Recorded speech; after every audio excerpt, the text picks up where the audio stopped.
This week we're in part 7 of our series, Inside Out Living. And today we're going to be looking at this theme, Some Assembly Required. Do you understand what some assembly required is? Does that make sense to you? How many of you bought something that you're like, oh, at the bottom it had some assembly required, and it didn't, when you open the box, I'm like, this is not some, this is a lot of assembly required. Have you been there? Recently, I had someone I was doing some work for, and they said, hey, can you put this thing together? I got it from Christmas Tree Shop, and they were all excited. The picture looked great on the outside, and they said, can you put this together? I'm like, sure, no problem. And so I opened this box, and the box was like this. I mean, it was just like that, and it was this big cabinet kind of a thing, and the picture looked really cool, but it came in a flat box. And how do you take something that's in a flat box and make it into something that's like this with shelves and doors and all this other stuff? But you can. And they've got all these screws and all these different things there just hanging out and waiting for you to put it together. And so the people that are smart, they start with what? Yeah, directions. Listen, there was a long time ago that I am like, I don't need any stinking directions. But it's gotten way more complicated. And so what I found is, after putting it together and taking it apart and putting it back together again 3 times, that it was much less painful if I were to go with, just looking at the directions and following step 1, and then step 2, and step 3, and then you get to 347. And now the complication, yesterday was my birthday as we, just sung and celebrated that. I got this really cool little gadget thing that it's a speaker that hooks up to my phone so I can turn music on, I can hear it loud and annoy people around me with the music I like to listen to. And so what do you do when you get this? With technology, it's different, but the same. Some assemblies required. Here's the assembly. It's got to pair up or go with my phone somehow. So what do? You get the instructions out or the destructions out, right? And you begin to read this, but it's in 15 different languages. You've got to find English somewhere in there, and you're trying to figure it all out. But that's how life is sometimes, isn't it? Where there's some things there's some assembly required. What's hard is when the things that you assembled and put together fall apart and break, or someone breaks them. Kind of like Humpty Dumpty. I would say Humpty Dumpty was pushed, right? Where he fell off the wall, and all the king's horses, all the king's men couldn't put what? Humpty back together again.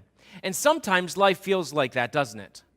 Where it feels like you've been pushed off the wall by different circumstances, and you're looking at all the pieces in your heart or in your life, in your mind, and in your relationships, and you're saying, how in the world do I put this back together again? I'd like to have some instructions for this. I would like for someone to show me, how am I going to put this back together again? Because it's hard. It's challenging. A few weeks ago, we talked about having mercy with people that are offending you. And so today is kind of the follow-up to that. And then next week is going to be a follow-up to today's message as well. So you won't want to miss out on next week's message as it kind of continues in this kind of way. But today, I want to show you God's inside-out way of living out a life that puts the pieces back together. And listen, there's some assembly required. There's some assembly required. So in order to know how to assemble life that falls apart, you've got to look at the instructions. And so Jesus gives us a phrase that I'm going to take this phrase and I'm going to explode it out into some practical instructions for us as to how to put life together again when it falls apart or when it's broken. And so I hope you'll listen in as we dive into this. So Matthew chapter 5. Matthew chapter 5, verse 9.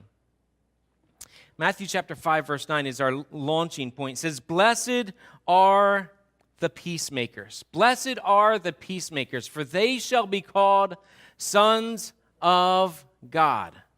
Blessed are the peacemakers, for they shall be called sons of God. And sons of God would be another simple way of saying that in today's culture, defined a little bit more clearly, but it would be to be called a Christian, a little Christ. Someone who's a follower of Christ is a son of God. And so we would look at it that way, not just someone who does nice things, but it's someone who's a follower of Jesus, a little Christian or a little Christ or a Christian. Okay? And so that's sons of God. So he says, blessed are the peacemakers. And here's what Jesus has been saying all along. There's a small group of people that choose this extraordinary life, this inside-out way of living. It's not the normal way. This is something totally different. And if I haven't irritated you yet in this series, today might be the day. But it might be the opposite.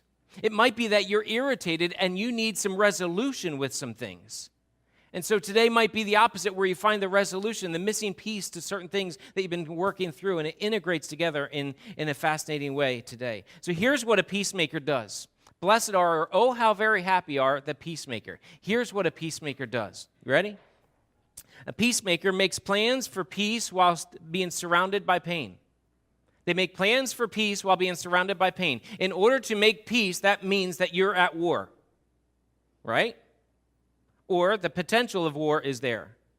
So anytime you get into a war or into a fight, that represents a ton of pain in your life. So if in your home, you're having this war going back and forth between you and your spouse, you're constantly fighting, you don't get along, you're struggling just to be able to just be together in the same room, you have this tension and you say, okay, I need to figure out a way to make peace.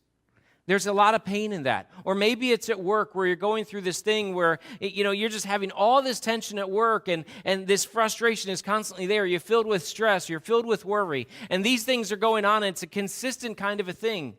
Here, this stress, this worry, this frustration, this trouble, this pain that you're in is resolvable by making peace. Being a peacemaker is what he's saying. But you can't be a peacemaker without experiencing pain. Now, that's the bad news. We'll get to some good news, okay? So make plans for peace while being surrounded by pain. Peace does not happen naturally. Peace does not happen naturally. If you're struggling to get along with someone, it's not a natural thing that just works itself out. And, just give it time, we'll be okay. Here's what I found. You give it time, and you just figured out how to pacify, or how to just coexist without being together.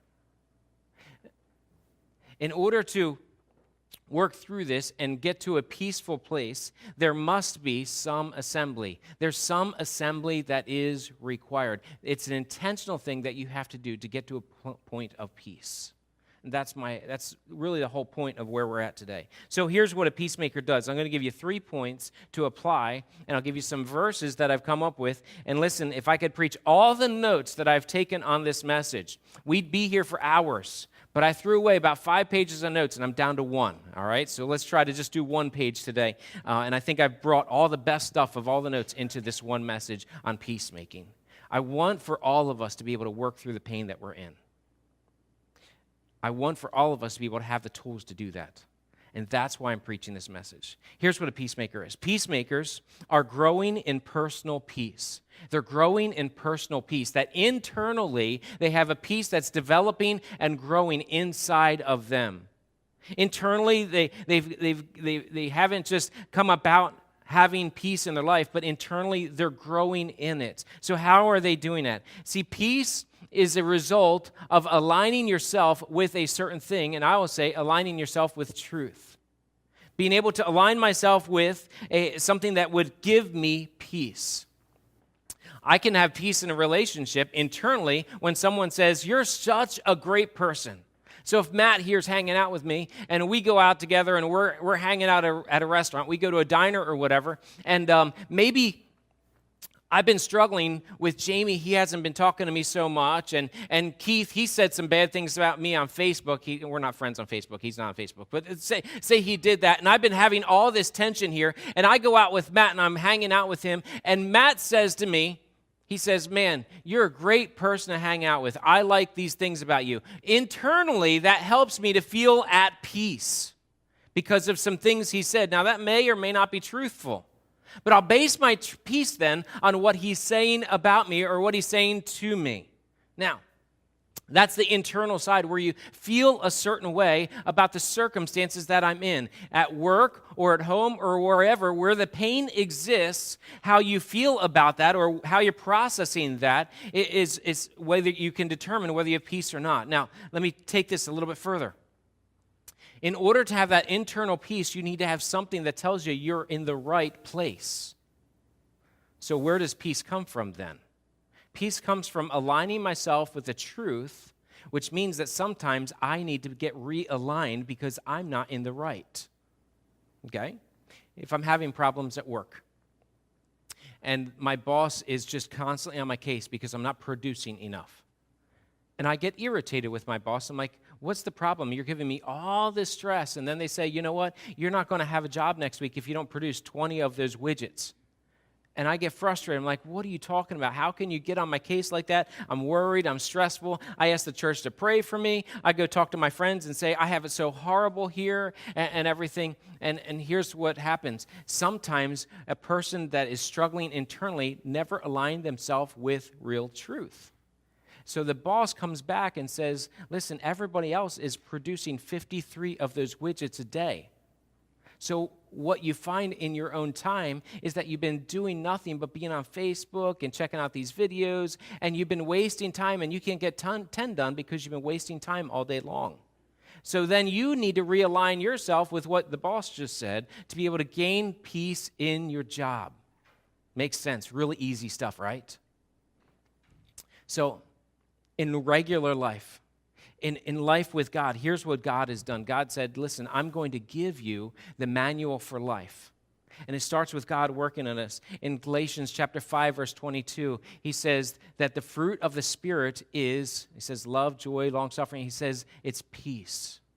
That God's the one who's the author of peace. God's the one that gives us peace in difficult circumstances, in painful circumstances. The author of that comes from God first. If you go a little bit further in James chapter 3, verse 17, he talks about peace there. It says, wisdom from above is, first of all, it's pure, and then it produces peace. So peace comes when we're dwelling with God, first of all. So better than hanging out with a friend like Matt, or better than seeing what the things say on Facebook about me, or better than whether my boss says I'm good enough or not good enough, better than all of that comes back to my view of where I am with God. What does God think of me?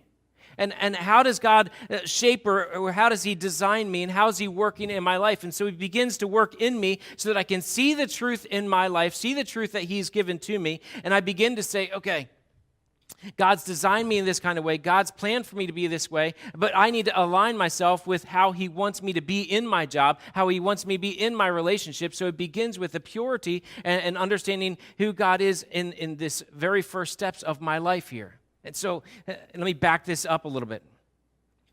I feel like I'm kind of stumbling a little bit over what I'm trying to say because I have so many different things in my mind. So I apologize. Let me back up. If I'm building a bookshelf, I go back to the instructions. And I want to take step by step, walk through it step by step to be able to build this bookshelf just right. I built a bookshelf a few months ago where I put the one shelf in upside down. I didn't know it. How did I do that? I wasn't looking at the instructions.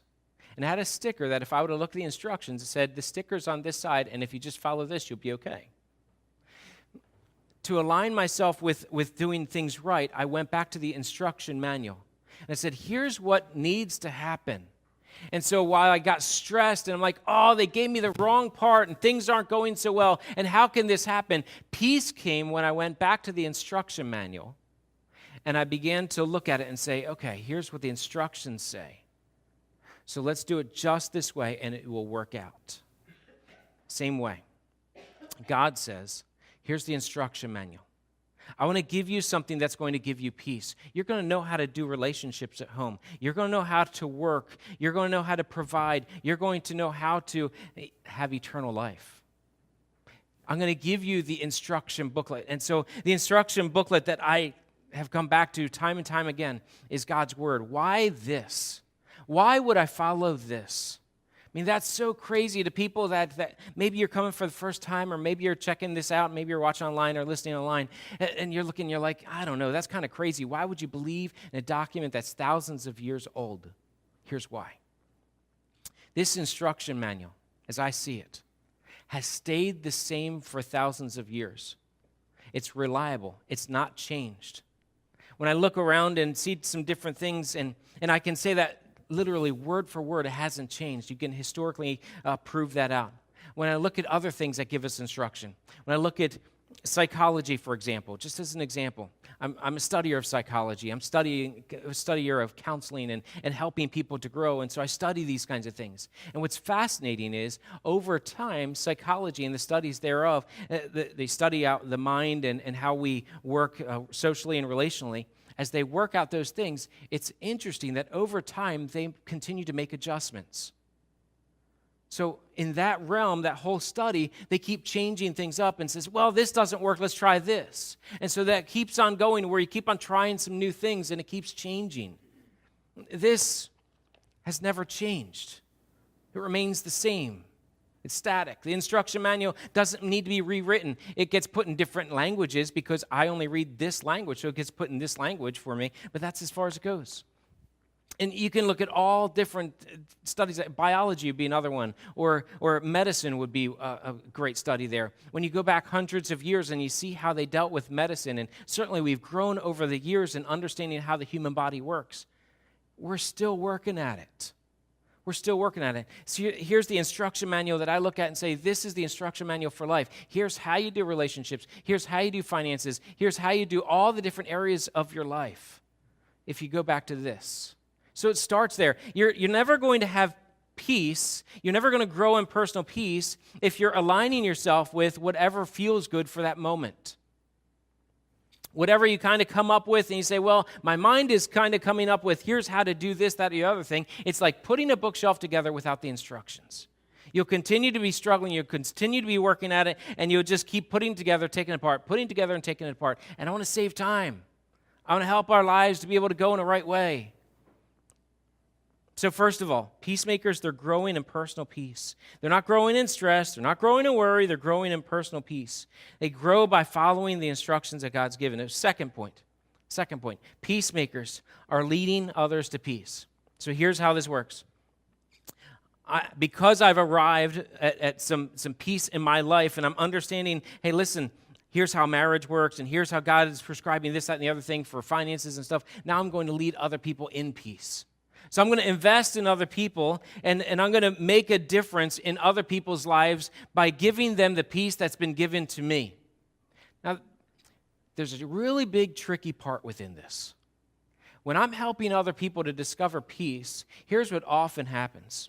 When I have tension in a relationship or when things are not going the way I want, oftentimes the tricky thing is that I get passive or I get diplomatic or whatever with people where I kind of infuse diplomacy into a relationship, and what I try to do is I try to get both people to come together so they move their lines from here to here, or they shift in some kinds of way to where we get to a meeting ground. Now, the tricky part of that is if you move away from the truth that we have here in the instruction manual, what happens is you move away from that and you get to this point of just saying, well, we'll just see how it kind of works out. We'll be passive with each other, or we'll be diplomatic and kind of work at some things here and get to a different place. But as we do that, sometimes we move away from the truth.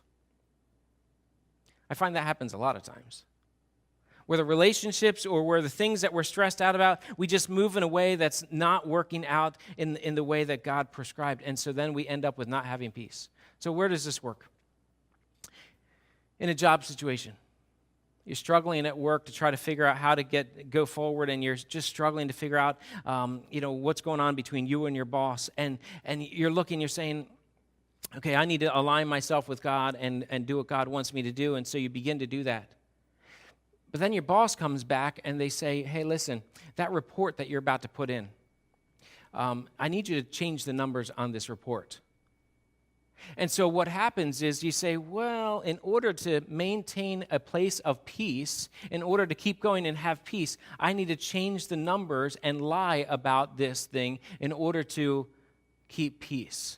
That's pacifying it. That's changing things around. That's changing the truth into a lie.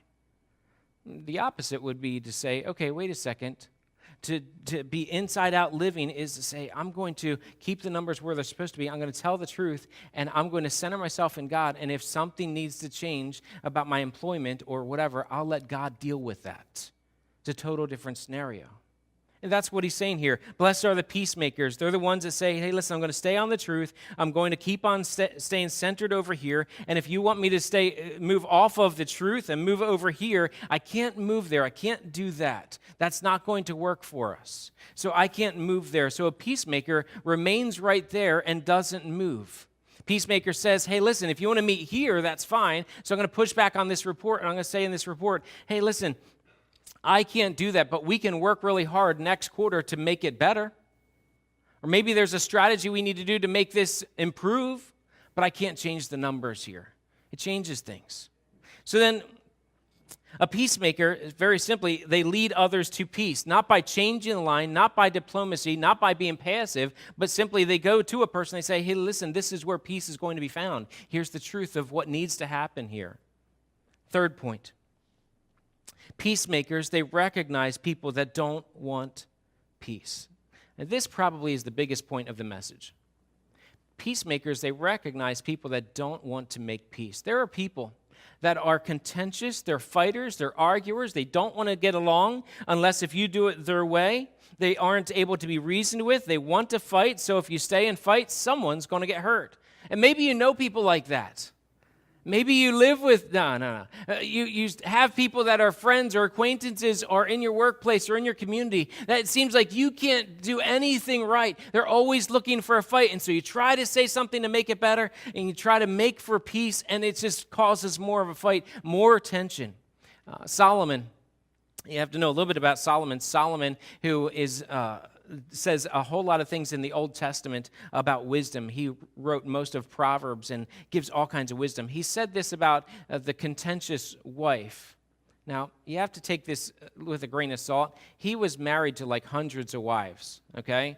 So I'm not picking on women, I'm not picking on wives, because you find this in many other texts that there's contention in the church and contentious men as well. But he says that it's better to live in the corner of the attic than to live with a contentious wife. And historically, he made all kinds of houses for his wives, and I think he geographically placed some far away because they were contentious. I don't know, but I'm not picking on women, because men, we can get contentious too. There are people that, very simply, you can't get along with them. No matter what you try to do, whatever you say, no matter how great the report is, no matter how awesome you try to be with this, that, or the other thing, they always find something wrong with whatever you're doing. Man, is that painful. Because internally, you're trying to do everything you can to make for a peaceful relationship.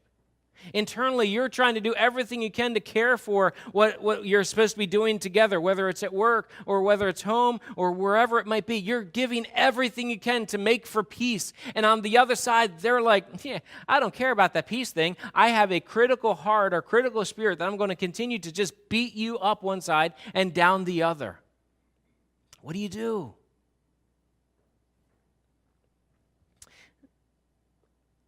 People like this, they would take the items that are intended to be a bookshelf and they would say, I want to make a car with it. And you're sitting there saying, you can't do that. And they say, you need to make it happen, because I think that's going to be a car. And you're like, but you can't do that. And you have this tension. And this war gets going because you have totally different priorities or thoughts about where you're going to go. And so they just continue to go and go and go and go and keep pushing buttons against you. How do you handle that? Next week, actually, we're going to dive into that a little bit more, because there's the follow-up verses in Matthew really begin to dive into that. But here's the reality. Romans chapter 12, verse 18. Here's what it says in Romans chapter 12, verse 18. It says, if possible, as far as it depends on you, live peaceably with all. Live peaceably with all people, as much as it depends on you. Listen, I can go as far as I can go and remain in the truth, remain in the lines that the instruction manual has given to me, but there comes a point.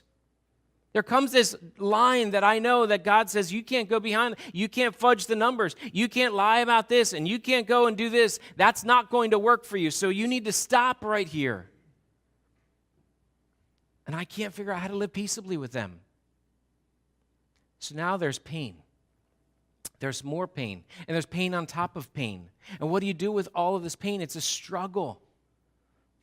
Well, you go to God in it. You pull back and you say, okay, God, you've designed me to do this. You've designed me to be this way. You've put me in this place. I know the position that I'm in. And so God, Romans 8:28, God, I know that you're going to work everything out in your perfect plan to help me to grow in the way that I'm supposed to be growing. So if that means that you place so-and-so into my life, that's constantly contending with me, constantly fighting with me, constantly picking on, constantly critical, then God, I'm all in. Whatever you decide is fine. So God, give me peace. Galatians 5:22. The fruit of the Spirit is peace. God, give me peace. I need this. I can't go on without you. This is a struggle without you in my life, and so I continue to do that. And God, give me the strength to stay where I'm supposed to stay. Oftentimes, what I find is that people give up on the truth. They give up and they say, well, let's morph it over here and let's just try to be politically correct, or let's try to be diplomatic and let's move around to try to get along with everyone. That's not the way God intended for life to be at all. So how do I know this? The whole theme of the Bible comes down to this one thing. It comes down to peacemaking. That's why this message is more challenging than probably most, because there's so much in Scripture about this. I could go from the beginning all the way to the end and give you example after example about peacemaking.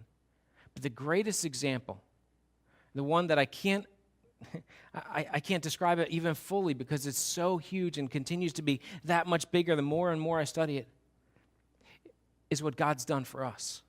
That God came and God said, I see where you are and I want to make peace with you, or give you the opportunity to make peace with me and extend by mercy the problem that's between our relationship.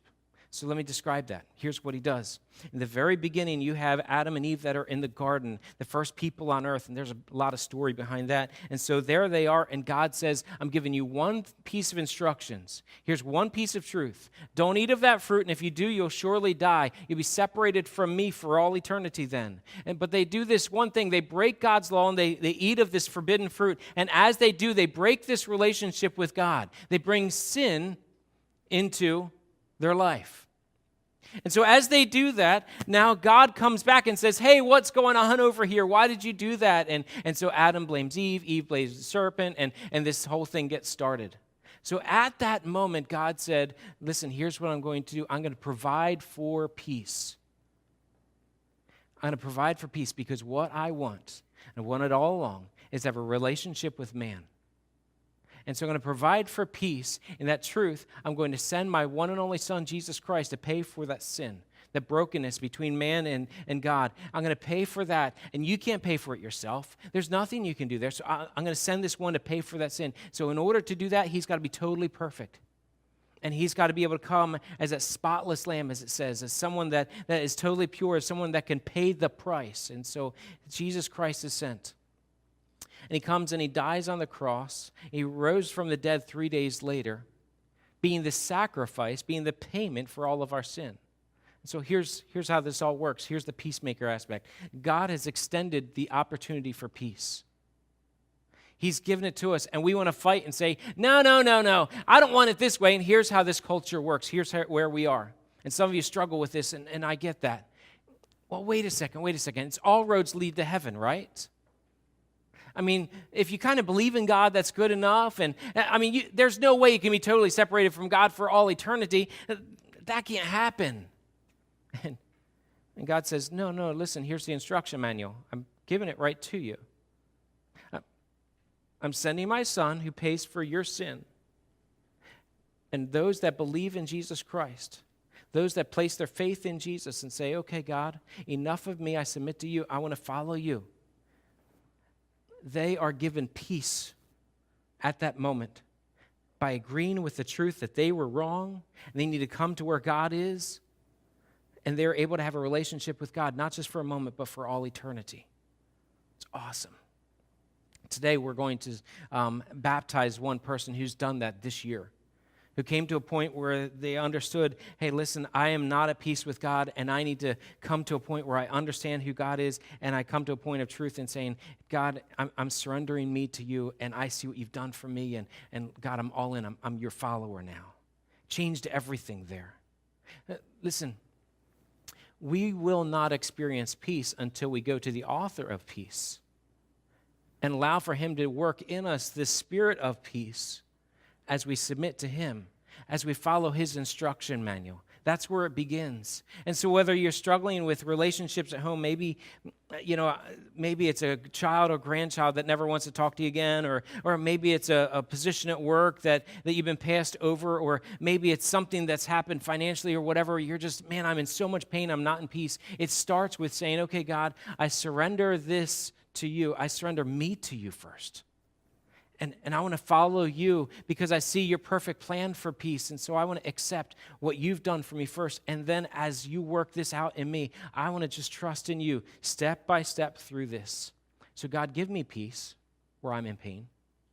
And help me then to lead other people into a peaceful place in their life. Not just in a passive way, but in peace. And God, give me the discernment to recognize the people that they just don't want peace. Help me to work through that. As you do that, and these are all things, here's the instruction manual. He just laid it all out for us. As you do that, here's what happens. The people that just don't want to get along with you, that are just contending with you, they're fighting, they're arguing. Listen, as you work through all of that, you go back and you say, hey, wait a second, God told me there's going to be people like that. I can have peace knowing that I've done everything that I possibly can to extend and make for peace, and keep working at it. Now, the thing to be aware of is this thing that I did with our kids growing up. Babies have this tendency from the time they're born to do this really annoying thing. What's it called? Yeah, they cry. Oh. I mean, the first moment is like, this is great, we have a baby and we're so excited, but then 3 a.m., about 3 weeks later, who's going to shut this thing up? And so here's what we do. The baby's crying in truth at times, crying for hungry, like they want food, and they can't communicate, so they're just crying. Please give me food. Wah, wah. And like if I could just discern what is they want. I want the baby to be quiet. I want to take care of the baby. Here's the reality. Oftentimes, we take a pacifier and plop the pacifier into the baby's mouth to get the baby to be quiet. And we think that's going to be good. And sometimes peace looks like, hey, if I can make peace by making that person just be quiet long enough to give me peace, that's not peace. That's just pacifying. You haven't brought them to truth. What you've simply done, and you haven't gone to truth yourself, what you've said is, I will settle for some imitation of peace. I'll settle for something that's just less noise. The baby's still hungry. The baby's still got a dirty diaper. You still got to work at that. Truth needs to be revealed and understood and be able to work out in a person's life in the same kind of way as a baby that's crying. If you want to make peace, listen, being a peacemaker means that you have to make plans for peace. You have to make plans for peace. You have to work at it. You have to be intentional about it. You have to realize, continue to realize, that peace does not come naturally. It doesn't come naturally. And so, start studying. Start figuring out, okay, what do I do with this one, that one, the other one? And if you're struggling, here's the, you know what a Tupperware container is? Right? Tupperware is for what? Food that are leftovers, right? Okay, so I'm going to give you a whole bunch of leftovers here. You ready? So get your Tupperware container out, okay? You say, I have some unanswered questions at the end of this message. Here's your Tupperware container. Take this and begin to open it up and discover what God has for you in certain circumstances. Because every circumstance has its difference. You can go from the beginning of the Bible all the way to the end. Or maybe in that Tupperware container is not just, okay, that's a big book, where do I start? Why don't you start with somebody that's been there? That's 2 Corinthians chapter 1, where Paul says God is God of all comfort who gives us comfort so that we can be a comfort to others. There's your Tupperware container. Maybe you shouldn't be going through life alone. Maybe as you're a work in progress, you say, okay, I can't go through life alone. I need to get somebody else in my life. That's your Tupperware container. I can't answer all the questions up here. We'd be here for days, right? So here's your Tupperware container. Open it up later on. Here's my leftovers. I need to work through this pain. God, what is it that you want me to do in this? Where's my starting point? And get with other people that can help you to be able to do that, to be a peacemaker. And as you do, you're going to see God do some amazing things. You're going to see God give you peace in the middle of turmoil. You're going to see God give you peace while worries is part of everybody else's life. Instead of being filled with stress, you're going to be filled with peace, where you're like, okay, I have clear direction. I know where I should be. I know that I'm doing the right thing. And instead of being stressed out by everybody else, you're saying, this is awesome. God's got this.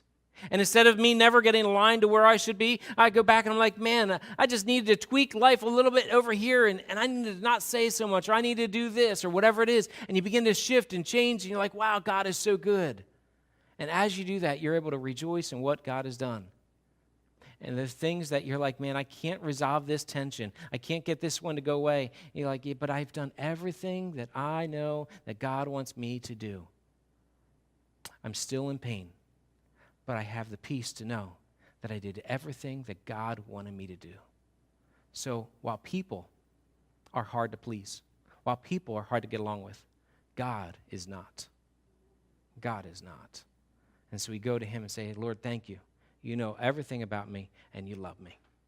And we have peace based on our standing with him. It's awesome. Let's pray. Lord, there's so much more that you've said about peace.